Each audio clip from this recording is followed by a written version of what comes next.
हाँ जी साध संगत जी, जय पीरां दी, जय मस्तां दी, जय हो मेरे साइयां दी। सरकार के चैनल दरगाह शरीफ हजरत पीर बहराम शाह जी पीर बडोली वाला सरकार के चैनल में आपका स्वागत है जी। साध संगत जी, आज का विषय है कि जब हम इबादत करते हैं तो उस टाइम पे पीर फ़कीर हमारे साथ बात क्यों नहीं करते।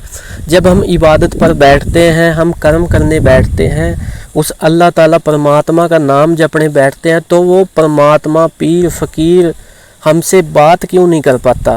साध संगत जी, तो इसके बारे में साध संगत जी, जैसे हम शुरू में इबादत कर्म करना शुरू करते हैं, हम अपना गुरु मुर्शिद बनाते हैं जी, क्योंकि जो परमात्मा का राह है जी, जो परमात्मा का रास्ता है, वो पीर फ़कीर का रास्ता वो एक गुरु ही दे पाता है जी।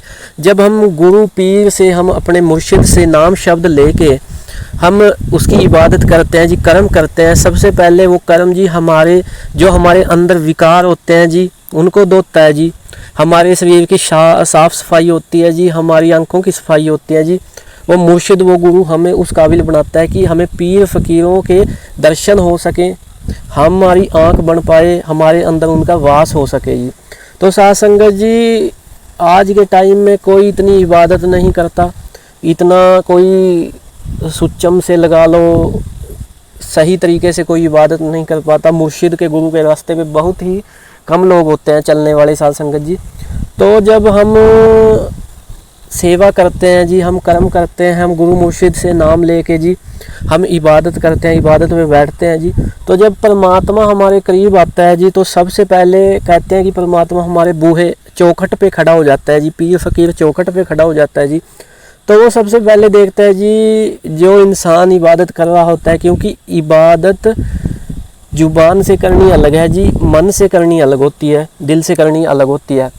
परमात्मा है जी, जो पीर फ़कीर है, वो क्रोध लोभ अहंकार मोह माया से बहुत परे है जी। वो सिर्फ बंदे की नीयत देखता है जी।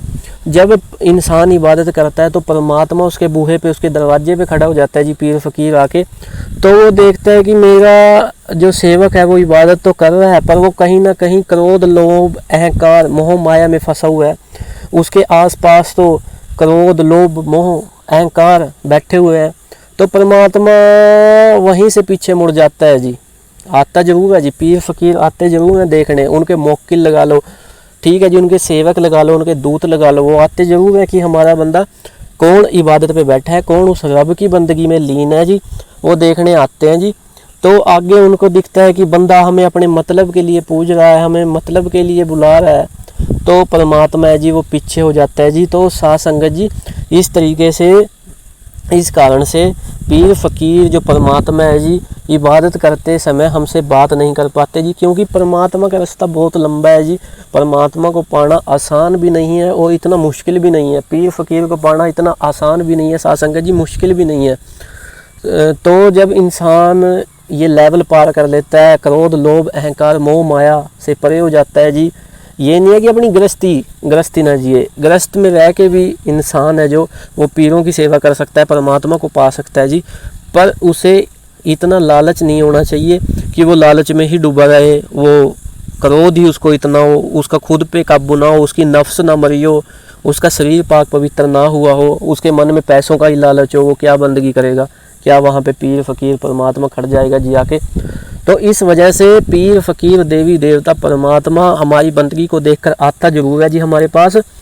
तो वो हमारे में इतना टाइम ही वास करता है, इतना हम शुद्ध रहते हैं, हम क्रोध लोभ अहंकार मोह माया से परे रहते हैं जी, हम उनसे सच्चा इश्क करते हैं, तब परमात्मा हमारे पास रहता है जी।